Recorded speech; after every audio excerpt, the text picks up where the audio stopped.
비상계엄령을 선포한 이유 중에 하나가 하이브리드 전쟁 때문에 했다는 내용이 들어있습니다. 네. 그래서 저는 깜짝 놀랐어요. 하이브리드 전쟁? 이게 무슨 얘기인가? 라고 해서 제가 깜짝 놀라서 찾아봤더니 하이브리드 전쟁에 관한 책들이 많이 나왔어요. 이미 대한민국은 하이브리드 전쟁 중에 있다 그 말입니다. 네. 그럼 하이브리드 전쟁이 뭐냐? 이거는 미국의 유명한 군사 전략가인 프랑크 호프만이라는 분이 제안한 군사 전략입니다. 이 얘기는 현대 군사 과학의 혁신적인 전략을 얘기합니다. 예. 과거에는 군사적 의미는 총칼을 가지고 싸우고 대포 왔다 갔다 하고 우선 이런 전쟁이 있는데 플러스 비군사적인 군사 전략이 포함된 것이 전쟁이다 그런 얘기입니다. 예, 그러니까 결국은 전쟁 또는 이에 준하는 비상사태라고 하는 것은 실제로 총을 쓰고 칼을 쓰고 하는 이 상황도 되지만 그것보다 더 심각한 소위 전쟁을 할 수 없도록 국가를 무력화시키고 국가의 안보를 파괴하고 국가가 다시는 싸울 수 없도록 만드는 그 행위 자체도 하나의 전쟁 상태다 이런 얘기. 그렇죠. 예. 그래서 예. 그런데 그 예산의 말이죠. 네. 6.5%를 야당에서 삭감을 시켰습니다. 시켰는데 그게 왜 심각한 하이브리드 전쟁의 그 내용이 된다고 생각을 하십니까? 예, 하이브리드 전쟁은 조금 전에 말씀하신 대로 군사적인 탱크를 동원하고 총을 동원하고 무기를 동원하는 전쟁 플러스 비군사적인 또 전략과 전술이 또 있습니다. 비군사적인 뭐냐면 사이버라든지 또는 첩보라든지 또는 정보 또는 여론 조작 또는 심리전 또는 여론전 또는 경제적 타격 경제적 타격이 바로 조금 전에 말씀하신 국방 예산을 삭감하는 거죠. 예. 그럼 군이 무력화되는 거죠. 그것도 일종의 하이브리드 전쟁 중의 일부분에 불과하다. 그러니까 그 0.65%의 예산을 줄였음에도 불구하고 그 예산의 실질 내용을 들여다보면 우리나라의 그 핵심 국방력을 파괴함으로써 국가에 유리하게 하는 그러한 전체적인 그 예산을 갖다가 삭감을 시켰다 이런 얘기가 되죠. 그래서 그 일종의 하이브리드 전쟁의 일부입니다. 그게. 예. 네, 일부입니다. 그래서 그러니까 그 결국은 예를 들자면 북핵에 대한 킬체인 그 정찰 예산에 대해서 그 예산을 국회에서 삭감을 했죠, 야당에서. 네, 네. 그 다음에 또 지휘 정찰 사업 예산 4,850억을 삭감해가지고 북한에 대한 정찰이 불가능하도록 만들어가지고 이 우리 국방의 눈가를 소위 눈을 빼버렸다. 네. 그런 내용이 되는 거 아닙니까? 윤석열 대통령이 그 말씀했잖아요. 네. 그러니까 눈알을 빼므로 국방의 눈알을 빼므로써 국가가 마비된 상황이다 이런 얘기죠. 그 다음에 그것도 네. 하이브리드 전쟁의 일부다 그 말이에요. 그렇죠. 예. 네. 그 다음에 그 전출 데이터 링크 시스템 개량 사업이 78%는 삭감된 이건 어떤 예산을 삭감한 겁니까? 데이터 링크 시스템 개량 사업을 그러니까 북한의 어떤 그 데이터를 분석해서 우리 국방을 강화하는 그런 예산이 되겠죠. 그렇죠. 네. 예, 예. 그 다음에 북한의 그 미사일 요격을 하는 KAND 체계 킬체인. 킬체인. 네. 그래서 이 예산도 삭감을 해가지고 우리가 개발을 불가능하게 됐거든요. 네, 네. 우리나라가. 그 다음에 장거리 함대공 유도탄 사업 이게 119억 5,900만 원을 갖다 삭감함으로써 이 119억 그 예산을 갖다가 96% 삭감을 해가지고 5억만 줬어요. 네. 그래가지고 장거리 함대공 유도탄 사업도 역시 이번에 삭감이 돼가지고 국방이 완전히 무너지는 그런 상황이었죠. 무력화죠, 무력화. 예, 무력화. 그 이제 함대공 유도탄 사업이라 그런 거는 결국은 북한에서 그 미사일 쏠 때. 공중에서 유도탄을 우리한테 쏠 때 우리나라에서 배에서 그걸 네, 요격해서 방어를 하는 그런 예산인데 그걸 삭감. 다 삭감해버린 네. 거죠. 네. 그 다음에 또 하나 정밀 유도탄 개발 사업, 이 소위 유도탄을 어떤 정밀한 유도탄을 우리나라가 개발하려고 했는데 그것도 역시 예산을 85% 삭감해 버린 것이죠. 예. 그 다음에 중요한 것이 이제 현대전이 드론 그 전쟁인데 드론 사업 소위 북한의 드론이 날라올 때 이걸 방어할 수 있는 그 예산 100억 원 중에서 95억 5천만 원을 삭감한 것도 그 내용에 들어갑니까? 그 들어가죠. 예. 불과 95억, 100억 중에 5억만 남기고 싹 삭감을. 그렇죠. 지금 이렇게 함으로 인해 가지고 자 우리가 병력이 40만이 있다 50만이 있다 이렇게 크더라도 눈으로 볼 수 있는 그 전력을 없애버림으로 인해 가지고 주먹이 아무리 세워도 눈으로 못 보면 얻어 터지는 거예요. 그러니까 그러니까 결국은 국회에서 국방 예산 중에서 그냥 가장 그 중요한 국방의 눈알에 해당되는 그 예산을 삭감함으로 인해 가지고 힘이 있어도 눈으로 볼 수가 없기 때문에 허공을 헤매다가 전쟁에 져버리는 그런 비참한 결과를 만들도록 이번에 그 예산이 된 것이죠. 네. 그렇다면 이것은 전쟁 상태 이상으로 우리나라에 심각한 것이다. 그게 소위 말하면 심리전이고 네. 정보전이고 네. 경제전. 네. 경제전. 네. 그러면 이러한 심리전 또 이렇게 그 국방 예산 중에서 우리나라의 눈알에 해당하는 예산을 다 빼먹음으로써 국방을 무력화시킨 이 배후 세력이 누구냐? 도대체 누구의 지시를 받고 국회에서 이런 짓을 했다고 생각합니까? 물론 이제 윤석열 대통령께서 알고 계시죠. 예. 왜냐면 이제 거기 말씀 못 드립니다만 예. 제가 입장에서는 예. 이거는 뭐 누가 들어도 이건 북한의 김정은 일당들 이런 일당들의 어떤 지시가 아닌가. 그 이유가 뭐냐. 대통령도 그 말씀하셨습니다만 어떻게 사람의 눈에 해당되는 정보와 감시 체계라는 눈에 해당되는 그런 예산만 딱딱 골라서 아주 완전히 사람의 눈을 완전히 빼버리는 그럼 인간 힘이 없잖아요. 그렇죠. 예. 군도 무기로 하려고 그런 예산을 딱딱 뽑아내느냐. 예. 이거는 누구의 지시 없이는 할 수 없는 거다. 이게. 이거는 소위 말하는 주사파, 종북 주사파 정당이 민주당이 이걸 깎았기 때문에 이거는 바로 경영에 해당될 수 있다. 바로 무기다 이거. 예. 전쟁이라는 거는 베트남 전쟁이 아무리 월남이 군사력이 좋고 항공기가 많고 전투기가 많았더라도 오히려 월맹이 당시 군사력이 약했어요. 그런데 월맹이 이긴 의미는 비정규적 베트공의 뭐냐? 베트공의 땅굴 작전, 간첩 작전. 이거는 군사적이 아니고 비군사 장면이에요. 그래서 이게 바로 하이브리드 전쟁이야. 이 하이브리드 전쟁에서 월남이 패하는 거예요. 그와 마찬가지로 우리나라도 대통령, 국군 통솔권자 입장에서 봐서는 우리나라도 제1의 월남 사태와 같이 하이브리드 전쟁이 벌어지고 있구나. 우리도 그러면 잘못되면 월남 뭐냐? 우리도 망하겠구나.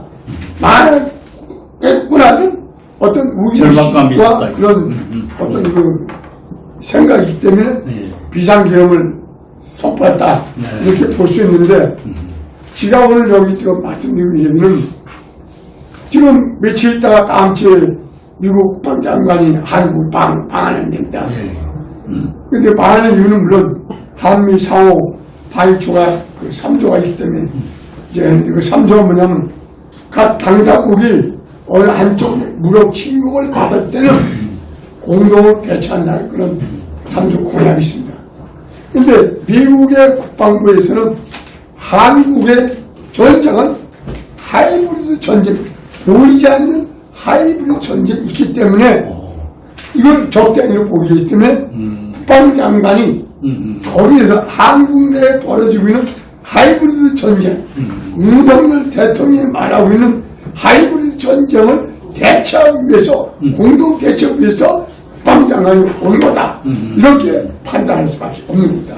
공동 대처하기 위해서. 그러니까 이 하이브리드 전쟁의 핵심은 북한의 그 킬체인을 갖다가 북한에 대한 킬체인을 갖다가 못하게 만들고 또 정찰 사업을 못하게 만들고 또 미사일 요격 시스템 예산을 또 삭감을 하고 장거리 함대공 유도탄도 못 만들게 만들고 정밀 유도탄 개발 사업도 못하게 하고 북한 드론 방위 산업도 방어 예산도 못하게 하는 이러한 짓을 누구의 지시에 의해서 했는지 모르나 국회에서 이런 아주 극단적인 국가를 파괴하는 그런 예산 삭감을 하는 것인데 그에 더해서 방첩사 수사 요원도 상당히 감원을 시켰다는데 그것도 사실인가요? 네.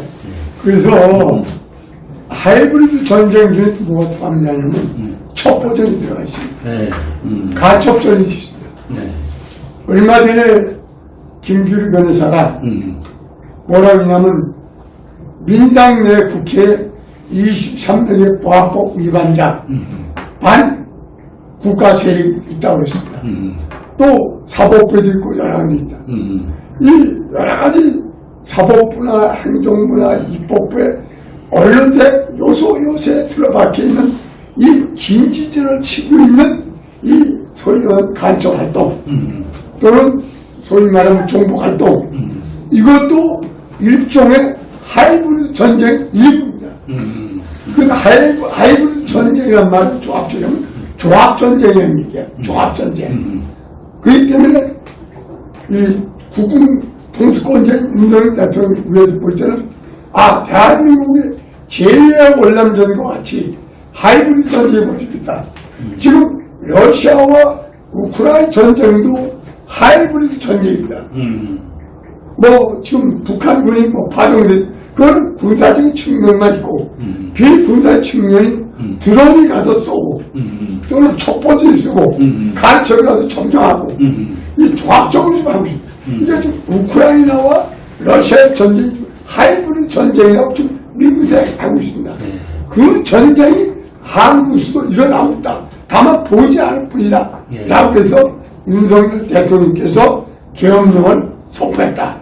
라고 볼 수밖에 없기 때문에 저는 언론사에 특히 우리 우파 유튜브 여러분께서 이 하이브리드 전쟁에 대해서 좀 많은 좀 알리고 국민들에게 윤석열 대통령이 무조건 계엄령 선포한 게 아니라 지금 전쟁 중에 있다는 겁니다. 어떤 전쟁 중이냐? 하이브리드 전쟁 중이다. 하이브리드 전쟁. 이게 조합전쟁이다. 다만 탱크하고 총칼만 안 내고 뿐이지 첩보전 있고 여론 조작도 하이브리드 전쟁이라는 거예요. 심리전 이런 것이 조합적으로 이루어지기 때문에 윤석열 대통령이 계엄을 선포했다. 이런 쪽으로 좀 방송을 많이 하고 언론을 보도하면 더 빨리 국민들이 계몽되지 않을까 이런 얘기 하고 있습니다. 그 헌법과 법률에서 소위 전쟁 또는 이에 준하는 비상사태라는 말이 옛날에 우리가 전통적으로 내려오는 총 쏘고 칼 쏘고 하는 그 전쟁이 아니고 이제 현대에 와가지고는 국가를 하루아침에 파괴시킬 수 있는 이 하이브리드 전쟁 이것도 바로 전쟁으로 봐야 되겠고 그럼 이러한 전쟁 상황이 있는 것이냐 없는 것이냐 하는 것을 판단하는 것은 일반 국민이나 판사나 헌법재판관이 하는 것이 아니고 대통령이 그 비상대권을 가진 대통령이 이게 비상사태다 그래서 판단해서 계엄령을 내림으로써 국가를 지킬 수 있다 그런 내용이 안 되겠습니까? 저는 좀 참고사 말씀드리는데 문재인 정권 때 윤석열 대통령 검찰총장 때 미국의 CIA 고위 간부가 왔었습니다. 아무도 안 만나고 경찰청장과 검찰총장만 만나고 갔습니다.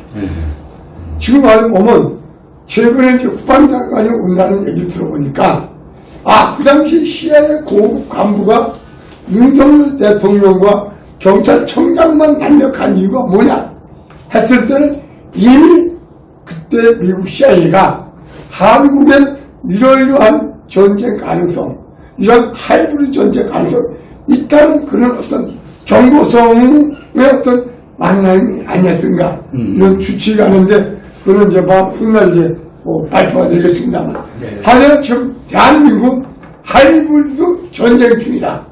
아주 심각하고 제1의 월남사 때와 같다. 제1의 우크라이나 러시아 전쟁과 같다. 다만 총칼과 탱크가 없을 뿐이지 다른 비군사적으로 하이브리드 전쟁 중에 있다. 그래서 윤석열 대통령이 경고 선포한 것이다. 이렇게 얘기합니다.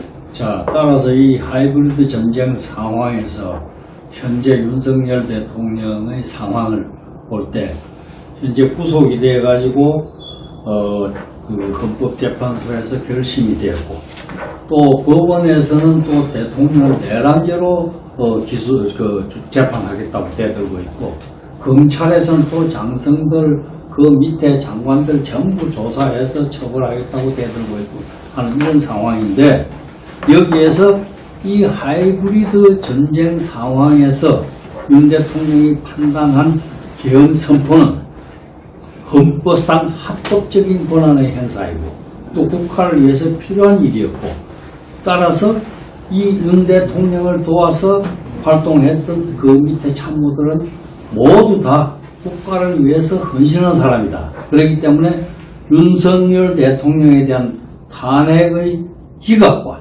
또 윤석열 대통령의 석방과 그 밑에 수하 참모들의 확실한 무죄 선고가 반드시 있어야 된다고 생각하는데 어떻게 생각하십니까?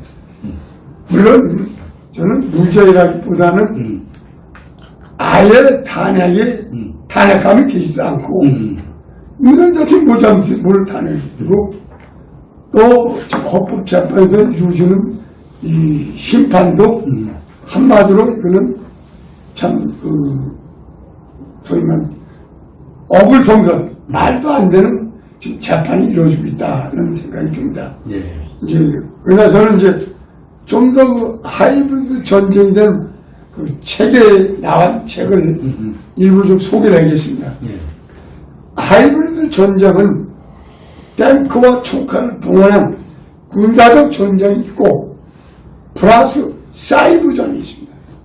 사이버전이 뭐냐면 사회 불안을 조성하고 사회 분열을 조성하고 사회 대립을 갈등하는 조장. 마치 민주당 이점이 민주당이 지금 우리나라 사회를 불안을 조성하고 만들고 있지 않습니까? 이게 일종의 사이버전. 그 다음에 정책의 목적이 뭐냐?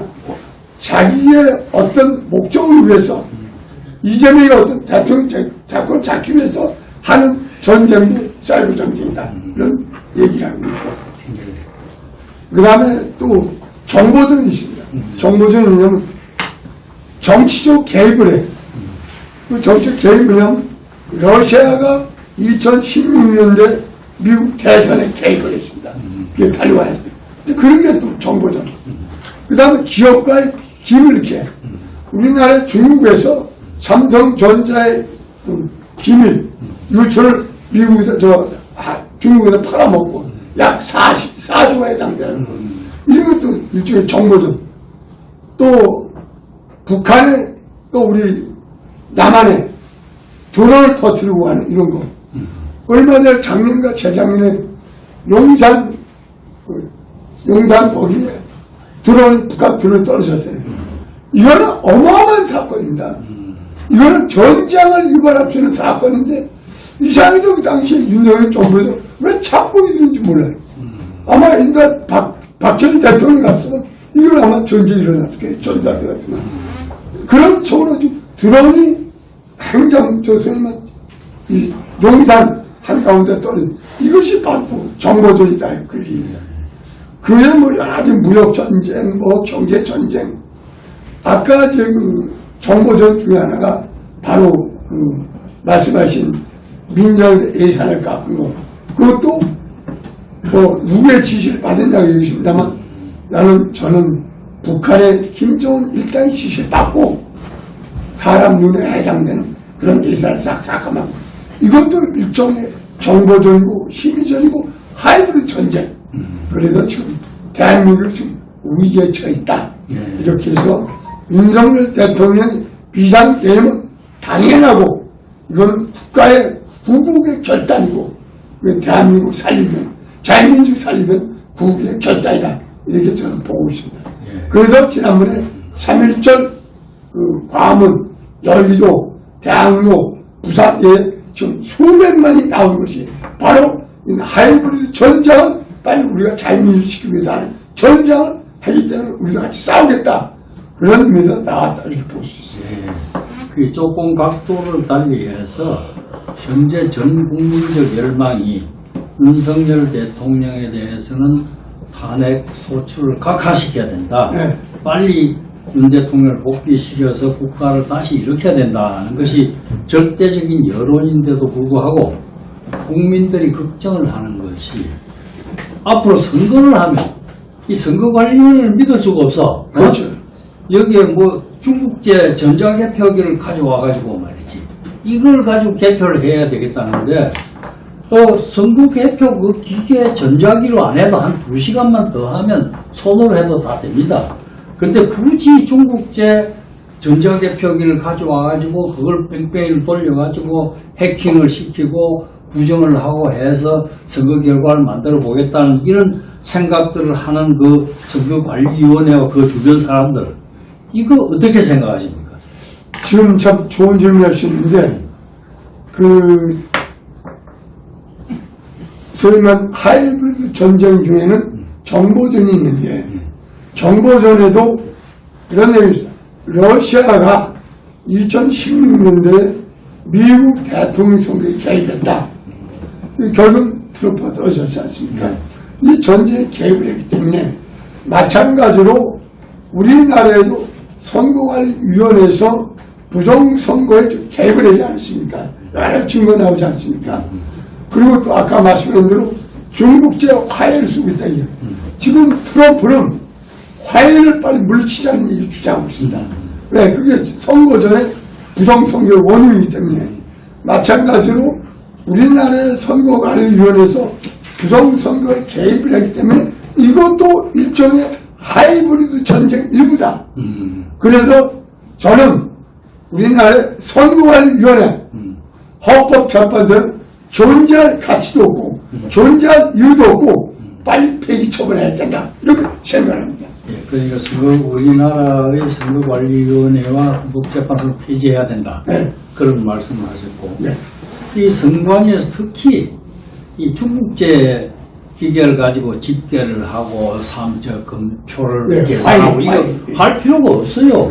없는데 이거 전부 폐기하고 전부 현재 선거 때 되면 선거관리위원회 직원들은 감독만 하고 아르바이트 구해가지고 숫자 계산하고 하는데 그거 전부 그 애들 시켜가지고 계산시키고 수작업해서 개표하고 집계하면 되는 것이지 꼭 그 위험한 전자개표기를 써가지고 이게 조작했는지 안 했는지 모르게 하는 거 이걸 굳이 강조할 필요는 없다 이거죠. 그러니까 우리나라는 부정선거의 가장 큰 원인이 사전선거입니다. 사전선거이기 때문에 사전선거 제도를 폐기하고 저도 국회의원을 4번 했습니다만 제가 처음 나올 때 보니까 선거 사무소에 투표가 끝나잖아요. 그럼 경찰과 3당의 직원들이 합심해서 그 선거 투표함을 가지고 여주시청에 보관소에 갖다 놓고 경찰과 당의 간부들이 지키고 있어요. 재판 때까지. 그러니까 정확하게 그때 부정선거 없었어요. 90년대 초반에도 못 봤는데. 근데 최근에 와도 사전선거 있는 바람에 이 사전선거 끝난 다음에 이걸 누가 선거 투표한지 명부도 없고 정확한 명부도 없고 또 두 번째는 투표함을 두면은 이걸 경찰 지키고 양당의 간부 직원들 지키고 해야 되는데 이걸 무슨 뭐지 수리 도장 갖다 주고 어디 차고 집으니까 그 사이에 조작을 많이 할 수 있고 또 세 번째 이 컴퓨터 얘기는데 지금 트럼프 대통령이 제일 강조하는 부정선거의 원흉은 중국의 저지지법은 화해를 말입니다. 화해가 미국에서 철수시키려고 몸부림칩니다. 지금 화해를 지금. 왜 지금 우리나라 쓰고 있는 작품성은 화해 제품들이거든. 그 때문에 이걸 빨리 내줘. 그러니까 대만이 홍콩에 함락되는 걸 보고서 대만이 전에 사전선거 있던 걸 없애버리고 당일 투표제를 한 거죠. 이제 우리도 사전선거에 빼고 당일날 투표를 해서 당일날 경찰과 저런 직접 아주 운반하고 사무만 경호안에 운반해서 선거 사무소 즉시 개편하는 것이 밤을 새야 되는 게 좋지 않느냐 이런 생각이 들어서 그러니까 사전선거 없애버리고 사전선거제도 자체가 전자계산기 없애버리고 전자계산. 그 사전선거제도가 결국은 그 사전선거 명부 그걸 갖다 폐기시켜가지고 검증이 안 될 뿐만 아니라 투표함을 사전선거위에 개표할 때까지 보관하는 동안에 부정이 있을 수 있고 그리고 그 동안에 많은 조작이 있을 수 있다 이런 얘기죠. 그렇죠. 그러니까 저 경험에 의하면 제가 92년도에 부천 선거 때 보니까 밤을 새야 접니다.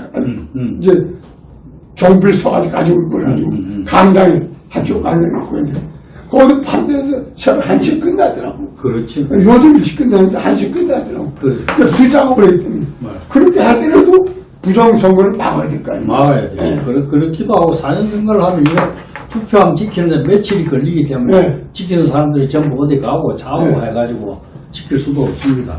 그래서 아무튼 그러니까 그 선거 부정도 이 토마스 호프만의 이론에 의하면 그것도 하이브리드 전쟁이다. 그것도 선거 부정도. 그렇죠. 우리가 아무리 열심히 일을 해도 이번에 선거에 이놈들이 조작해서 장난치겠다 싶으면 투표할 맛이 안 나는 거예요. 그러니까 윤석열 대통령 국민들이 절망하는 거예요. 국민들이 격려 선포하면서 국회는 200몇 명을 병력 출동을 시켰지만 선거관리위원회 220명을 파견하지 않습니까? 그게 하이브리드 전쟁이란 일부 때문에 대통령 이민걸 자가는 거예요. 그래서 저는 깜짝 놀랐어.